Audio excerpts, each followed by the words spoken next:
Hello and welcome back to another video. So today's video I'm going to cover off our advanced dining reservation or ADRs for our upcoming Florida trip. I'll cover off both Disney and Universal, but if I'm honest, it's been a bit of a dud. Advanced dining reservations are available currently at Disney World up to 60 days ahead of your trip, and in the UK they're currently opening at 11 AM. Now, if you are booking a longer trip, you have a little bit of an advantage because you can book for your day plus 10 days out. I think that's where we've gone, well, we've scuppered ourselves a little bit for this trip because we're doing a split stay. So we're first at Walt Disney World for 5 days, then we're on the cruise, and then we're back at Disney World for another few days. Now, I know from watching vlogs and reading trip reports and things, a lot of people while they're on their cruise will keep their Disney World reservation open and have a room that's sat there empty. But I don't know how people can do that because obviously the costs are so high for the rooms, even on a value resort, which what we're staying at. So that was certainly not part of our plan and just felt like a bit of a waste. So we have done it where we are split. So we've got the room booked for the first few nights, then the cruise, then room booking again. So when it came to advanced dining reservation day, that did not work in our favour. So let me explain. So as advanced dining reservation day was approaching, Pete and I had gone through all of the places that we wanted to book and trying to prioritise the ones that are the hardest to get, and we always try and book those first throughout the trip. Now, as it so happened, on both of our advanced dining reservation days, I was in work on both days and in meetings, so obviously I couldn't split off to go and do anything, so it was all on Pete. So let me pop in just a few clips from that very first day. Hello everyone. I have been tasked with the monumental task of booking all our ADRs because Annie is in work today. She's super busy, so she can't get any time away to do this. So it is now 10:30. I've got half an hour to prep. I've got iPad ready with the app open, got laptop open with the website, and I also have my trusty notepad with all the ADRs in priority order in which Annie wants me to book them. Some of them pretty hard to get reservations, so we need to make sure those go in first, and then hopefully we get everything that we want around about the times that we want, and I can walk away with a nice big chuffy badge as I delivered. So fingers crossed, let's see how we get on. So I've just logged onto the app, like I say it's 10:30, just out of interest to see if anything is available, and it does show the first 5 days of our trip, so I'm guessing we're not going to be able to book for the whole 10 days. However, when I do go to book, it just comes up with an error saying try again later, so obviously that's because it's not 11 o'clock yet. So again, fingers crossed, let's see how we get on. Just popping on super quick, I am at work, so Pete is holding the pen on the ADRs, which are approaching in about 7 minutes. So feeling a little bit nervous. I don't know why Disney have to make it like that, because the Universal booking process is so much easier. It's just like normally booking like a dine-in reservation that you would online, and none of this time bound, gotta get it done. So we went through the list again last night. Obviously we've had the spreadsheet for a while, but we went through the list again last night just to make sure that we're all happy with what we've got, that we didn't want to make any amendments. So I think he's good. He's got the spreadsheet. What could go wrong? Like I say, I'm in meetings for the rest of the day, so we're not going to get a chance to talk. So I guess I will just see when I get my emails through and whatnot. But feeling nervous about it because dining is such a big part of our holiday to us. And obviously, as you can see, it's a special trip, so we really want certain dining things booked in, but we'll see. I'll be wishing him luck and sending him positive vibes. Okay, it's 11 o'clock. Let's see what happens. Wow, literally nothing. Okay. Oh my god, right, 1 done. That's not good. Okay, we're 2 out of 4. Okay. And the 2 that we haven't got are obviously the 2 that we really, really wanted. Stress. Okay, 50's prime time is done. Yak and Yay. Don't really need this one because we got the laundry card, but we might as well book it if we can. It is now 11:40 and it has literally been the most stressful 40 minutes of my life. So from the reservations that we wanted, we could only book for the first 4 days. Yeah, so we can only book for the first 4 days that we're there because of the cruise break. So we can't book the second half of those yet, so we're going to have to come back in like 5 days to finish those off. We got some of what we wanted, and we got the ones that we wanted, we got all the right times that we wanted. Ohana breakfast, no, just 0 availability whatsoever. And then the other one we wanted was Tusker House, again 0 availability whatsoever. So instead of Ohana, I've booked Steakhouse 71, which we are planning on doing later in the trip, but we're hoping that we can maybe switch it around and do Ohana later, so it was a second opportunity to try and get that in. The Tusker House one, I managed to book, what was it called? Boma, which I just saw Animal Kingdom, was like, Animal Kingdom 7:30, just book it. And then I was messaging her, she was like, that's Animal Kingdom Lodge. And I was like, ah, okay. So we've left it in anyway. Obviously we've got something booked in for breakfast, which is better than nothing. But we managed to get, we've added Be Our Guest for lunch one day. That wasn't on the original plan, but I thought we'll stick it in. I know the menu wasn't great there, but we're hoping it might have changed. Leave it in if it has. If not, we can just get rid of that and do some quick service instead. We've got San Angel, I think I'm saying that wrong, but that's booked in as planned. Cape May Cafe for character breakfast, loads of availability on that apparently, so that's been booked in. And then 50's Primetime Diner, we've got that booked in for the time that we wanted. So not great, but you know, the majority of stuff we got. So we're just going to keep an eye on it because obviously people do cancel Ohana breakfast. We did on our last trip, so you know, things crop up, things get cancelled. Let's hope that, you know, people change their plans and we can take advantage of that. So I think Ohana breakfast is the big one that we wanted. Tusker House, I mean, we like it there, it's good, but you know, if we can't get anything there and Boma is out of the question to go to, we'll just probably do Starbucks again like we did last time. You know, it's quick, it's cheap. It's pretty good as well. We enjoyed it. We enjoyed it last time. I think we went twice. We did it in Magic Kingdom and Animal Kingdom. So yeah, just wait and see. But yeah, stay tuned for the second part of ADRs, which hopefully Annie can do, because I really don't need the stress again. See you later. So for the first section of the trip, I'm just referring to my spreadsheet, we were hoping to book Tusker House on our first Animal Kingdom day, Ohana breakfast on our first Magic Kingdom day, and then get the monorail over to Magic Kingdom. We wanted Cape May Cafe breakfast. We did that on our February trip, but characters are back now, so we wanted to do that again with the characters. For our dinners, we have not deprioritized dinners, but we wanted to try a few different places that we hadn't been to before. So we wanted San Angel in Epcot.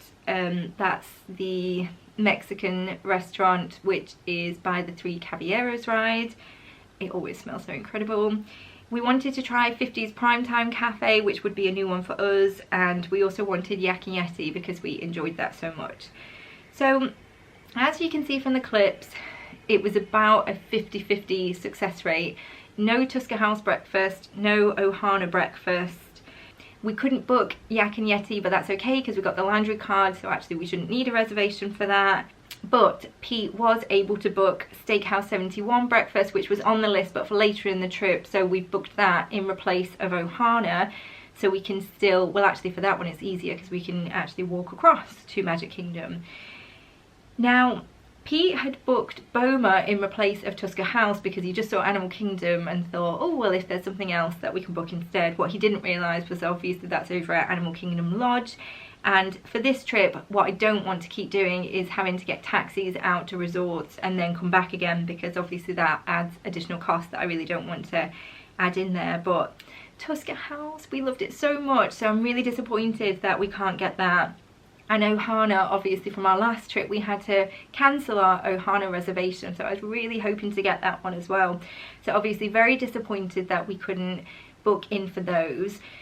Now, as per the sort of usual ADR rules, as people approach their trips, when people are on their trips, things change and last minute reservations do come up, so obviously we'll keep checking the app. But for me, who likes a plan and likes to know what I'm doing, that just doesn't really fit in with my vibe. But we'll keep checking. But it is one of those things where, because we were limited to that first few days, we would tend to, on our previous trips when we're there for longer, we would put the harder to get reservations towards the back end of the trip, because you have got the advantage of those extra dining window.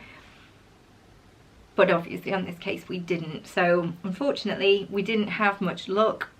Like I say, 50-50, we still managed to get Cape May, San Angel and 50s Primetime Cafe, so looking forward to those.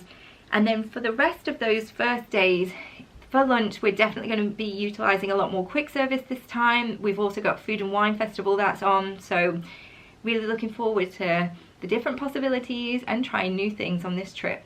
But then that leads us to the second portion of our trip, and these were the really special reservations because it was the one for Oscar's actual birthday. So for his birthday, as you've seen from previous videos, we'll be doing Hollywood Studios Park for his birthday. That's his favourite park. And of course we wanted Hollywood and Vine character breakfast for breakfast. Now, we did book there in 2019 and Oscar loves a buffet breakfast. He likes meeting characters, so it's a great way to kind of kill two birds with one stone. But that opened up, and that's really the first day as part of that second block. Could we get a reservation? No. Very disappointed about that, because it is obviously his special day and we want to make it as special as we can for him. So I did ring Disney World just to see if they've got any different options or if they can advise of anything that might become available, or just to really kind of explore what we could do. And although I spoke to the loveliest cast member, she had a look on a couple of different systems, spoke to like a dining reservations team, but no joy. What they could offer was a Hollywood and Vine lunch at say like 2 o'clock, but to me that's not really lunchtime. It doesn't really work well around the rest of the plans that we've got, so we had to decline that. And again, I'm just going to have to keep looking for that elusive breakfast reservation and really hope that something comes up, because I think on that day we want to be there early. We obviously want to maximise his birthday day in the parks, so it would just have made much more sense if we could go and get breakfast there and then just like hit the park for the rest of the day. As an alternative, Pete has booked Ale and Compass, which is over at Yacht Club, Beach Club, one of those, and then we can get the boat across. But it wasn't our first choice, but it does offer a good menu, so if that's the only thing we can do, we're not disappointed, because that's something new that we haven't tried before, but it's not the one that we wanted. And then towards the end of that second stint of trips, we really wanted that Ohana Dinner Inn, again the one that we had to cancel on our last trip. And we were fortunate because it was at the sort of end of the block, so it's on like the very last Friday, and that was the very last day that we could book up until. There is a slot that was available, but not until 9:20 p.m, which we never eat that late. You know, we do have a child, and you know, dinner for us is 6-7 o'clock. Any later than that, and I just think it interferes with sleep. It's just, personally, I don't like eating that late because I also get quite hungry, so I don't really want to go hours and hours and hours without eating. But obviously the reservation was there, we've booked it in, What we have done with some success on previous trips is just keep refreshing and see if we can bring the time forward, so fingers crossed that we can. But we did manage to get the Ohana dinner, albeit not at the time that we want, so let's just see if something comes up. If not, that is probably one that we will have to cancel, because that's our last day before transferring over to Universal, and we were hoping to have an early-ish dinner. We will be in Magic Kingdom on that day. It is a party night, so we kind of kicked out the kingdom by 6, so we were actually hoping to then go and have dinner and then get back to the room to have a good couple of hours to actually pack up and get ready for Universal. So a 9:20 dinner doesn't really work with that, but let's see. Now, the other reservations we were able to get were for Mama Melrose, which I know has a bit conflicting opinion, but we always enjoyed it, and Rainforest Cafe, but again we probably didn't need a reservation for that because we've got the Landry card, so we can just pop in. And then around that, similarly, utilising quick service breakfast options, utilising quick service lunch, and that Food and Wine Festival.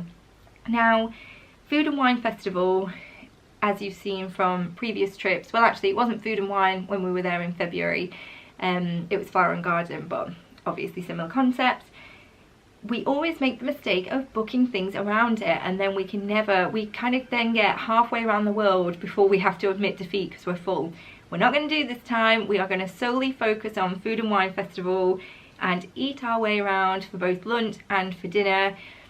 We were tempted by Space 220 because we had such a good time on our last trip, but no, lesson learned. You don't need to spend the money and then the money again, because there's so many great options at Food and Wine. I'm looking at the menus now and oh my god, can't wait for it. So that's what we're going to do, and like I say, lesson learned, we're not going to overface ourselves. So like I say, for this trip, for the dining reservations at Disney World, it is going to be slightly different because we wanted places that we haven't been to before, or we haven't been to since our 2019 trip, just to give ourselves a little bit of variety, and thinking about the quick service options because they're so good at Disney World, and it just also helps to keep the cost down. So for Disney World reservations, like I say, bit of a dud really. It was about 50-50 whether or not we could get what we wanted, and the ones that we did want, I think the only reason we managed to get those is because they're not as popular as other places. What we found on our February trip is that some of the restaurants are still only open at a reduced capacity, and I suspect that probably has an impact on the reservations themselves, which is also probably why the dining plan's not back. So bit disappointing, especially when you're booking 60 days ahead for a special event, and obviously it's a big trip, but it is what it is. We all still keep going and we love it really, but yeah, it's just a shame about that, especially in comparison to Universal. What we found at Universal was the total opposite. It was an absolute breeze.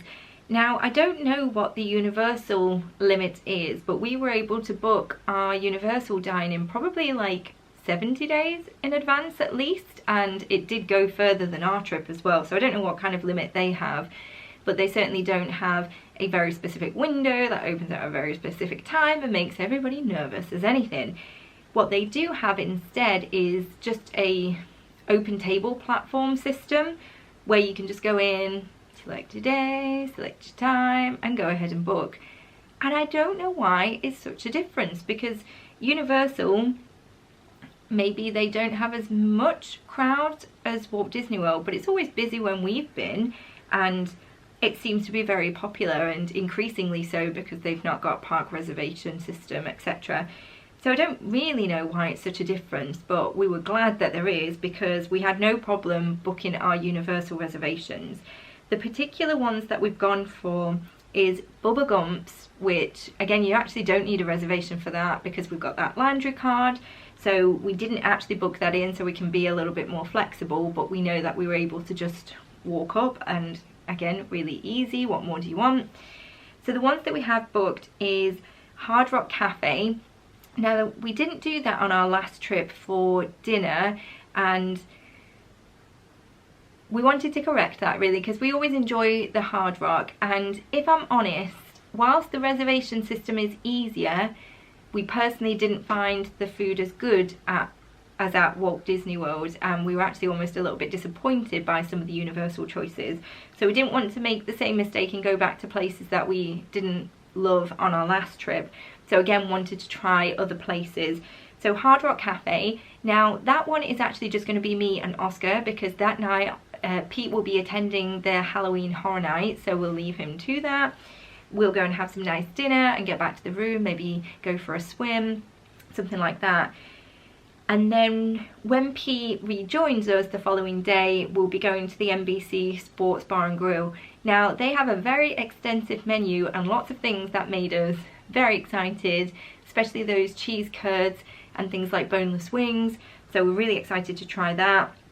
And then we were also thinking for Universal, Leaky Cauldron, because we didn't make it to that one, but 3 broomsticks again for breakfast, because we did that one in Feb and we loved it, loved the theming, loved the food, and it was really reasonably priced. So for Universal, we've also left some slots for quick service lunch because we really enjoyed their quick service. I know it was Mardi Gras festival while we were there, which won't be on this time, and we did eat a lot from Mardi Gras, but there was lots of other places that really piqued our interest, but we didn't really have the time to go, and so we want to make use of that, especially green eggs and ham, because that looks so good and we're really disappointed not to have done that last time. So Universal was just a dream, although say that, but the food wasn't as good, but swings and roundabouts, because it was really easy to plan the trip around it and plan the itinerary.